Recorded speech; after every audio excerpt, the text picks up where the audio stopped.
ಎಲ್ರಿಗೂ ನಮಸ್ತೆ ಸ್ನೇಹಿತರೆ, ರೂಪ ಮಾತಾಡ್ತಿದ್ದೀನಿ. ವಿದ್ಯಾಗೋಕುಲ ಸೇವಾಶ್ರಮ ಸಿಂಗನಾಯಕನಹಳ್ಳಿಯಿಂದ ದಾನಿಗಳ ಸಹಾಯದಿಂದ ವಿದ್ಯಾಗೋಕುಲ ಸಂಸ್ಥೆ ನಡೀತಾ ಇರೋದ್ರಿಂದ ನಿಮ್ಮ ಸಹಾಯನೂ ಸಹ ಮತ್ತೆ ಕೇಳ್ತಾ ಈ ವಿಡಿಯೋ ಮಾಡ್ತಾ ಇದ್ದೀವಿ. ವಿದ್ಯಾಗೋಕುಲ ಸಂಸ್ಥೆಯಲ್ಲಿ ಈಗ ಕನ್ಸ್ಟ್ರಕ್ಷನ್ ಕೆಲಸ ನಡೀತಾ ಇದೆ. ಮೇಲೆ ನಾವು ಒಂದು 50 ಮಕ್ಕಳಿಗೆ ಈ ವರ್ಷ ಆಶ್ರಯ ಕೊಡೋಣ ಅಂದ್ಕೊಂಡಿದ್ದೀವಿ. ನಮ್ಗೀಗ ಪರ್ಮಿಷನ್ ಸಹ ಸಿಕ್ಕಿದೆ. ಹಾಗಾಗಿ ವಿದ್ಯಾಗೋಕುಲ ಸಂಸ್ಥೆಗೆ ಯಾರೆಲ್ಲ ದಾನಿಗಳು ಸಹಾಯ ಮಾಡ್ತಿದ್ದಾರೋ ಅವರಿಗೆಲ್ಲ ಪಾದಾಭಿವಂದನೆಗಳು. ಅವ್ರ ಸಹಾಯದಿಂದಲೇ ವಿದ್ಯಾಗೋಕುಲ ಸಂಸ್ಥೆ ಇಷ್ಟು ವರ್ಷ ಸಕ್ಸಸ್ ಆಗಿ ನಡೆದಿರೋದು.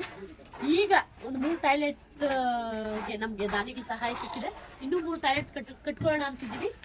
ಉದಾರಿಗಳು ದಾನಿಗಳು ಮುಂದೆ ಬಂದು ಅವ್ರ ಶಕ್ತಾನುಸಾರ ಸಿಮೆಂಟು, ಕಲ್ಲು, ಬ್ರಿಕ್ಸು, ಸ್ಟೀಲು ಈ ಥರ ಕನ್ಸ್ಟ್ರಕ್ಷನ್ ಮೆಟೀರಿಯಲ್ ಕೊಡೋದ್ರಿಂದ ನಿಮ್ಮ ಇಂಡೈರೆಕ್ಟಾಗಿ ಡೈರೆಕ್ಟಾಗಿ ಸಹಾಯ ಮಾಡ್ದಂಗೆ ಆಗುತ್ತೆ. ಪ್ರತಿಯೊಬ್ಬರಿಗೂ ಇದು ಒಂದು ರಿಕ್ವೆಸ್ಟ್ ಅಂದ್ಕೊಳ್ಳಿ. ದಯವಿಟ್ಟು ಯಾರೆಲ್ಲ ಈ ವಿಡಿಯೋ ನೋಡ್ತಿದ್ರು ಅವರೆಲ್ಲನೂ ವಿದ್ಯಾಗೋಕುಲ ಸಂಸ್ಥೆ ಈ ಕನ್ಸ್ಟ್ರಕ್ಷನ್ ಕೆಲಸಕ್ಕೆ ಸಹಾಯ ಮಾಡಬೇಕಾಗಿ ವಿನಂತಿಸ್ಕೊತಾ ಇದ್ದೀವಿ. ಎಲ್ರಿಗೂ ಒಳ್ಳೇದಾಗಲಿ. Thank you very much.